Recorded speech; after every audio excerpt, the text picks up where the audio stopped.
전 세계 1위, 올림픽 금메달 이야기가 아닙니다. 바로 대한민국 20대부터 40대의 대장암 발병률 순위입니다. 지금 이 영상을 보는 당신, 나는 젊으니까 괜찮아라고 생각하셨습니까? 착각하지 마십시오. 당신의 대장은 지금 이 순간에도 병들어가고 있습니다. 미국도 유럽도 아닌 바로 우리가 전 세계에서 가장 위험한 나라에 살고 있기 때문입니다. 오늘 이야기는 뻔한 건강 상식이 아닙니다. 우리가 매일 샤워할 때 쓰는 비누가 어떻게 항문을 망가뜨리는지, 무심코 넘긴 칫솔질이 어떻게 암세포를 키우는지 검색해도 나오지 않는 충격적인 진실을 낱낱이 파헤치겠습니다. 병원에 가지 않고도 알 수 있는 죽음의 신호까지 지금부터 집중하세요. 이 영상이 당신의 10년 뒤 생존을 결정할 수도 있으니까요. 도대체 왜 대한민국일까요? 왜 하필 우리 젊은 세대일까요? 전문가들은 입을 모아 말합니다. 한국인의 유전자는 수천 년간 채식에 최적화되어 진화했는데 불과 수십 년 만에 식탁만 서구화가 되었다고 말이죠. 우리 몸은 아직 기름진 음식을 받아들일 준비가 안 됐는데 입으로 들어가는 건 온통 기름 덩어리인 셈입니다. 이 유전자와 환경의 부조화가 바로 대장암 폭증의 근본적인 원인입니다. 가장 먼저 지목할 범인은 우리 주변에 너무나 흔하게 널려있는 하지만 가장 위험한 초가공 식품입니다. 마트나 편의점 냉장 코너를 한번 떠올려 보십시오. 붉은 빛깔이 먹음직스러운 햄, 소시지, 베이컨, 핫바, 그리고 우리가 밤마다 유혹을 이기지 못하는 라면 같은 것들 말입니다. 한국인의 초가공 식품 섭취량은 지난 10년간 그야말로 폭발적으로 증가했습니다. 문제는 이 식품들을 만들 때 들어가는 각종 첨가물입니다. 특히 햄의 붉은색을 유지하고 유통기한을 늘리기 위해 들어가는 아질산 나트륨 같은 발색제는 우리 몸속에 들어와 소화되는 과정에서 니트로사민이라는 강력한 발암물질로 돌변할 가능성이 있습니다. 또한 가공식품 속의 유화제나 보존제는 장 점막을 보호하는 끈적한 점액층을 녹여버립니다. 보호막이 사라진 장벽은 세균과 독소의 공격에 무방비로 노출되고 이는 장누수 증후군과 만성염증으로 이어집니다. 염증이 1년, 5년, 10년 지속되면 세포는 결국 미쳐버립니다. 그게 바로 암입니다. 여기에 한국인만의 독특한 회식 문화가 기름을 붓습니다. 우리의 저녁 자리를 상상해 봅시다. 지글지글 끓는 불판 위에 삼겹살을 올립니다. 그냥 굽는 게 아니죠. 겉은 바삭하고 속은 촉촉하게, 때로는 양념된 고기를 살짝 태워서 불맛을 즐깁니다. 하지만 동물성 단백질과 지방이 고열에 타면서 검게 그을릴 때 벤조피렌과 헤테로사이클릭아민이라는 1급 발암물질이 생성됩니다. 우리는 맛있는 불맛과 함께 발암물질을 쌈 싸먹고 있는 것입니다. 그리고 한국인의 식사는 여기서 끝나지 않습니다. 고기를 배 터지게 먹고 나서 우리는 꼭 이렇게 말합니다. 밥 볶아야지, 혹은 입가심으로 냉면 먹자. 이게 왜 최악의 조합인지 아십니까? 이미 고단백 고지방 식사로 칼로리가 꽉 찼는데 그 위에 정제된 탄수화물 폭탄을 투하하는 겁니다. 볶음밥, 흰 쌀밥, 밀가루면, 이 음식들은 혈당을 수직 상승시킵니다. 이른바 혈당 스파이크입니다. 혈당이 치솟으면 우리 췌장은 비명을 지르며 이슐린을 뿜어냅니다. 혈액 속의 이슐린 농도가 높아지면 우리 몸은 성장 모드로 바뀝니다. 문제는 이 성장 신호가 암세포에게도 똑같이 적용된다는 겁니다. 높은 이슐린 수치는 암세포가 분열하고 성장하는 데 필요한 최고의 비료가 됩니다. 우리가 즐기는 삼겹살에 소주, 마무리로 볶음밥이라는 이 완벽한 코스가 사실은 대장암 세포에게 비패를 차려주고 무럭무럭 자라라고 응원하는 꼴이었던 셈입니다. 마지막으로 앉아있는 시간입니다. 의자는 제2의 흡연이다라는 말을 들어보셨나요? 한국인은 세계에서 가장 오래 앉아있는 민족 중 하나입니다. 아침에 차에 앉아서 출근하고 사무실 의자에 8시간 넘게 앉아있고 퇴근해서는 소파에 눕습니다. 장이 건강하게 움직이려면 우리가 물리적으로 움직여서 장을 흔들어줘야 합니다. 하지만 하루 종일 앉아있으니 장의 연동운동이 멈춥니다. 장이 멈추면 변이 멈춥니다. 독성 물질과 발암 물질이 가득한 변이 빠르게 배출되지 못하고 장 속에 오랫동안 머물게 되죠. 대장 점막 세포가 변 속의 독소와 접촉하는 시간이 길어질수록 세포가 손상되고 돌연변이가 생길 확률은 기하급수적으로 늘어납니다. 우리 몸 스스로 독소를 배출할 기회를 우리 스스로 박탈하고 있는 것입니다. 식습관이나 운동 부족은 뉴스에서 많이 보셔서 어느 정도 예상하셨을 겁니다. 하지만 지금부터 말씀드릴 내용은 여러분이 전혀 생각지 못했던 설마 이게 암이랑 관련이 있다고 싶은 의외의 원인들입니다. 첫 번째는 바로 여러분의 입속입니다. 양치질 좀 안 했다고 대장암에 걸린다고? 너무 비약 아니야 라고 생각하실 수 있습니다. 하지만 이건 최신 의학계에서 가장 핫한 이슈 중 하나입니다. 바로 구강세균과 대장암의 마이크로바이옴 연결고리입니다. 우리 입속에는 수백 종류의 세균이 사는데 그중 푸소박테리움이라는 놈이 있습니다. 평소 잇몸이 건강할 때는 큰 문제가 없습니다. 하지만 양치질을 소홀히 해서 치석이 쌓이고 잇몸에 염증이 생겨 피가 날 때 이 세균에게는 고속도로가 열립니다. 잇몸에 상처난 혈관을 타고 혈액 속으로 침투하는 것이죠. 놀랍게도 이 세균은 혈액을 타고 온몸을 순환하다가 기가 막히게 대장에 정착합니다. 대장까지 살아서 갈 뿐만 아니라 대장암 세포에 찰싹 달라붙습니다. 그리고 두 가지 끔찍한 짓을 합니다. 첫째, 암세포의 성장을 촉진합니다. 둘째, 우리 몸의 면역세포가 암세포를 공격하지 못하도록 방패막이 역할을 해줍니다. 실제로 대장암 환자의 암 조직을 떼어내 유전자를 분석해보면 입속에 있어야 할 이 부박테리움이 다량으로 발견됩니다. 귀찮아서 건너뛴 양치질 한 번이 그리고 스케일링을 미루는 습관이 대장암이라는 씨앗에 물을 주는 행위가 될 수 있다는 충격적인 사실입니다. 두 번째, 술입니다.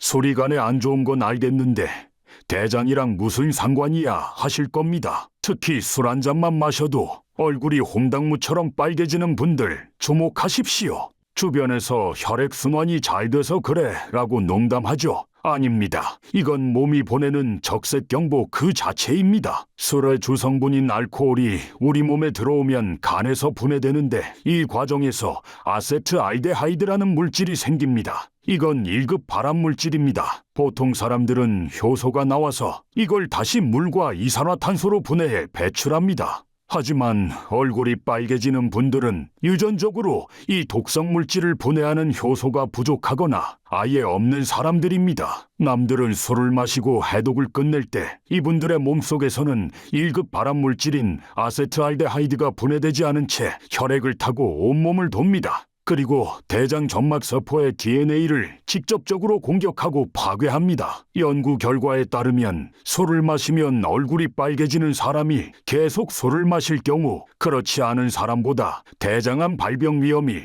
무려 6배나 높다고 합니다. 한 잔은 괜찮아, 마시다 보면 늘어라는 한국 사회의 잘못된 음주 문화가 누군가에게는 치명적인 독약을 억지로 먹이는 것과 다름없습니다. 세 번째는 잠입니다. 현대인들은 만성적인 수면 부족에 시달리죠. 야근하고 넷플릭스 보느라 늦게 자고 침대에서 스마트폰을 봅니다. 우리 뇌에서는 밤에 캄캄할 때만 멜라토닌이라는 호르몬이 나옵니다. 우리는 멜라토닌을 단순히 잠 오게 하는 호르몬 정도로만 알고 있습니다. 하지만 멜라토닌의 진짜 정체는 우리 몸의 청소 부위자 수리공입니다. 멜라토닌은 강력한 항산화 효과, 항암 효과를 가지고 있습니다. 우리가 낮 동안 활동하면서 자외선 스트레스, 음식물 독소 등으로 인해 손상된 세포들이 생기는데 멜라토닌은 밤사이에 이 손상된 DNA를 복구하고 돌연변이가 생긴 세포를 제거하는 작업을 수행합니다. 그런데 밤늦게까지 깨어있고 빛에 노출되면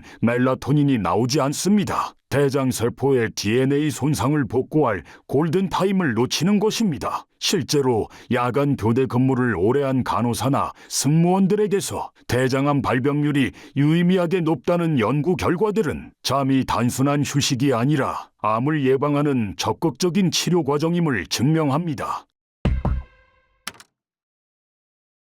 자, 이제부터는 정말 믿기 힘든 충격적인 진실을 말씀드리겠습니다. 우리는 평생 깨끗한 게 최고라고 배웠습니다. 그런데 너무 깨끗하게 씻는 게 독이 된다면요. 지금부터 그 이유를 낱낱이 밝혀드립니다. 많은 분들이 샤워할 때, 특히 배변 후에 항문을 비누나 바디워시로 거품을 내서 뽀득뽀득 닦아야 직성이 풀리실 겁니다.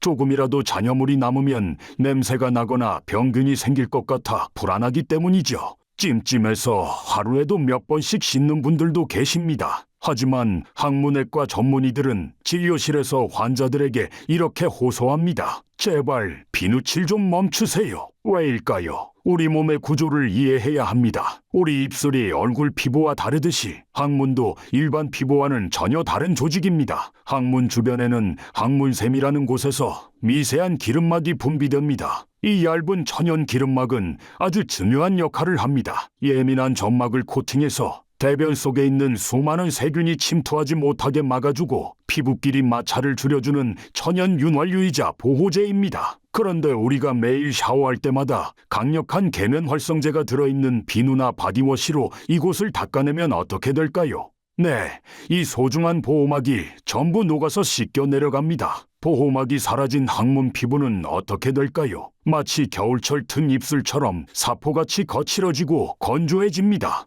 건조해진 피부는 탄력을 잃고 미세하게 찢어지기 시작합니다. 이걸 치열이라고 하죠. 상처가 나니 세균이 침투하기 쉽고 우리 몸은 가려움증 신호를 보냅니다. 이게 바로 참을 수 없는 고통, 항문 소양증의 시작입니다. 문제는 여기서부터 악순환이 시작된다는 겁니다. 항문이 가려우니 사람들은 내가 덜 깨끗하게 씻어서 더러워서 가려운가 보다라고 착각합니다. 그래서 더 강력한 세정제로 더 박박 더 자주 닦습니다. 상처난 곳에 소금을 뿌리는 격입니다. 염증은 더 심해지고 피부는 더 망가집니다. 왜 지금 갑자기 항문 소양증 이야기를 하냐고요? 바로 초기 증상의 혼란 때문입니다. 이게 핵심입니다. 비누 사용으로 인해 만성적으로 항문이 헐어있고 피가 나는 게 일상이 된 사람들을 생각해 보십시오. 이분들은 대변을 볼 때 피가 묻어나와도 놀라지 않습니다.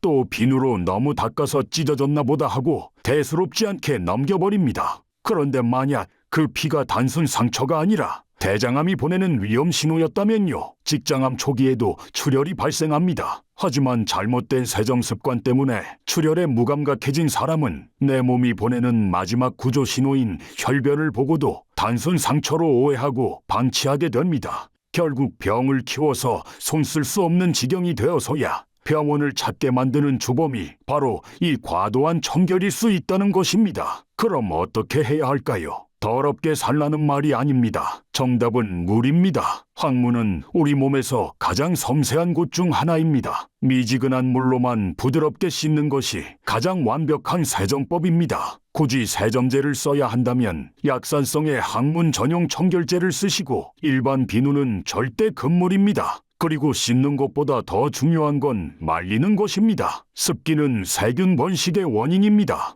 수건으로 톡톡 두드려 물기만 제거한 뒤 드라이기를 찬바람으로 설정한 뒤에 30초 정도 바싹 말려주세요. 이것만 지켜도 불필요한 항문 질환의 90%는 예방할 수 있고 무엇보다 대장암의 진짜 신호를 놓치는 비극을 막을 수 있습니다.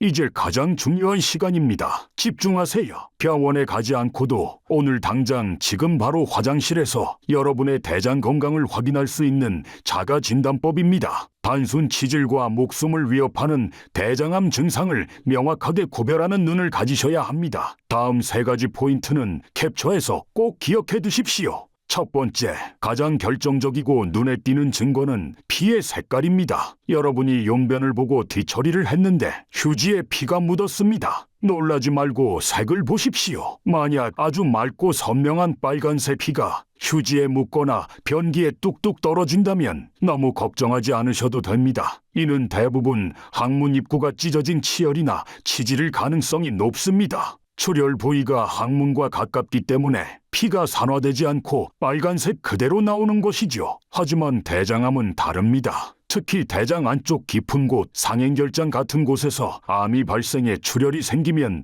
이야기가 다릅니다. 피가 대장을 타고 내려오면서 소화액과 만나고 시간이 지나면서 산화되어 검게 변합니다. 마치 짜장면 소스처럼 검은색 변. 의학 용어로는 멜레나라고 하는 흑색변을 보게 됩니다. 혹은 아주 검붉고 끈적한 점액질이나 콧물 같은 것이 피와 섞여 나온다면 이건 단순 상처가 아닙니다. 암덩어리가 헐어서 나오는 괴사 물질일 수 있습니다. 검은 변이나 점액변을 봤다면 그 즉시 하던 일을 멈추고 병원으로 달려가야 합니다. 두 번째는 변의 모양입니다. 어느 날부터 변이 연필처럼 가늘게 나오지 않습니까? 예전에는 바나나처럼 굵고 시원하게 봤는데 요즘은 젓가락이나 연필처럼 가늘고 힘없이 나온다면 의심해야 합니다. 원리는 간단합니다. 대장 통로에 암 덩어리가 자라나서 길이 좁아진 겁니다. 좁아진 터널을 억지로 비집고 나오다 보니 변이 눌려서 가늘어지는 것이죠. 다이어트를 해서 먹는 양이 줄어든 것도 아닌데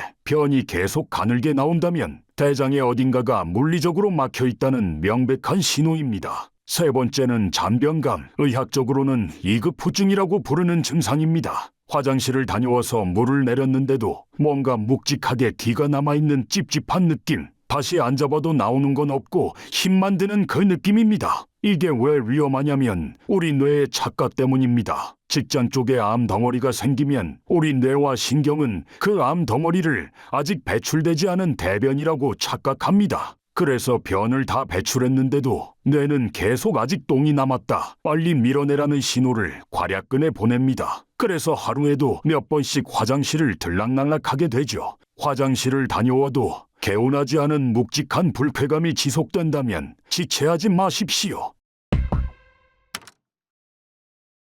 자가진단 리스트를 보고 가슴이 철렁하신 분들 계실 겁니다. 혹은 이미 병원에서 정밀검사가 필요합니다라는 소견을 들으신 분도 계시겠죠. 덜컥 겁부터 납니다. 대장암에 걸리면 죽는 건가? 평생 배변 주머니를 차야 하나? 지레짐작으로 공포에 떨 필요 없습니다. 하지만 냉정한 현실은 직시해야 합니다. 대장암은 발견 시기가 곧 생명인 병입니다. 먼저 생존율부터 팩트 체크해 봅시다. 의학적으로 완치를 의미하는 5년 생존율을 기준으로 봅니다. 여러분이 운 좋게 건강검진이나 내시경으로 초기에 발견했다. 축하드립니다. 생존율은 90%가 넘습니다. 사실상 완치입니다. 일상생활에 거의 지장이 없습니다. 하지만 증상이 나타나서 병원에 갔는데 3기 판정을 받았다면 이야기가 달라집니다. 생존율은 70%대로 떨어집니다. 그리고 만약 다른 장기로 전이된 4기라면 생존율은 20% 아래로 곤두박질 칩니다. 5명 중 4명은 5년을 넘기기 힘들다는 뜻입니다. 이것이 우리가 기를 쓰고 조기 발견을 외치는 이유입니다. 치료 방법도 하늘과 땅 차이입니다. 발병 초기라면 배를 가를 필요도 없습니다. 내시경을 하다가 바로 내시경 절제술로 암 덩어리만 도려내면 끝입니다. 시술 시간도 짧고 당일이나 다음날 퇴원해서 바로 밥 먹고 출근할 수 있습니다. 가장 이상적인 시나리오죠. 하지만 암이 대장벽을 파고든 2, 3기라면 이제는 수술이 필요합니다. 대장은 긴 파이프와 같습니다. 암세포가 있는 부위를 포함해서 대장의 20-30cm 정도를 싹둑 잘라냅니다. 그리고 잘라낸 파이프의 양쪽 끝을 다시 이어주는 수술을 합니다. 요즘은 복강경이나 로봇 수술이 발달해서 흉터는 적지만 장을 잘라내는 대수술임은 변함없습니다. 그리고 여러분이 가장 두려워하는 그것 바로 인공항문인 장루입니다. 만약 암이 항문과 아주 가까운 직장에 생겼다면 항문을 살리지 못할 수도 있습니다. 항문을 없애고 배 밖으로 장을 꺼내서 변을 받아내는 주머니, 장루를 차야 합니다. 평생 배변 주머니를 차고 살아야 한다는 건 환자에게 암이라는 공포보다 더 큰 상실감을 주기도 합니다. 물론 최근에는 기술이 좋아져서 항문을 최대한 살리는 수술을 하지만 너무 늦게 발견하면 선택지는 없습니다. 마지막으로 4기입니다. 수술조차 불가능한 경우가 많습니다. 이때는 항암 치료와 방사선 치료에 의존해야 합니다. 독한 항암제와 싸우며 생명을 연장하는 힘겨운 싸움이 시작됩니다. 결론은 명확합니다. 내시경으로 간단히 떼어내고 웃으며 퇴원할 것인가? 아니면 장을 잘라내고 항암제와 싸울 것인가? 이 운명을 가르는 건 여러분의 빠른 검사 결정에 달려 있습니다. 오늘 정말 많은 이야기를 나눴습니다. 복잡한 의학 정보는 다 잊으셔도 좋습니다. 하지만 당신의 생명을 지키기 위해 이 4가지 핵심 요약만큼은 머릿속에 문신처럼 새기십시오. 첫째, 입으로 들어가는 것을 경계하십시오. 붉은 가공육과 직화구이는 대장을 공격하는 발암물질입니다. 그리고 술 먹고 얼굴 빨개지는 분들에게 알코올은 독약입니다. 맛있게 먹되 반드시 채소를 곁들이고 과식을 피하십시오. 둘째, 구강청결은 대장암을 예방합니다. 입속 세균 푸소박테리움이 혈관을 타고 대장암을 키웁니다. 귀찮더라도 자기 전 양치질 그리고 정기적인 스케일링이 당신의 대장을 지킵니다. 셋째, 항문은 비누가 아니라 물로 씻으십시오. 지나친 청결은 독입니다. 비누 사용은 항문 보호막을 파괴해 염증과 출혈을 유발하고 대장암의 진짜 신호인 혈변을 놓치게 만듭니다. 미지근한 물로 씻고 바싹 말리는 것이 최고의 위생입니다. 넷째, 변기 물을 내리기 전 3초만 확인하십시오. 검붉은 샛변, 연필처럼 가는 변, 그리고 묵직한 잔변감, 이 신호가 보인다면 주저하지 말고 병원으로 가십시오. 그리고 마지막으로 40세가 넘었거나 가족력이 있다면 대장 내시경은 선택이 아니라 필수입니다. 호미로 막을 것을 가래로 막는다는 속담이 가장 잘 들어맞는 병이 바로 대장암입니다. 용종 단계에서 잡으면 아무것도 아닌 병입니다. 오늘 영상이 여러분의 건강한 습관을 만드는 계기가 되길 바랍니다.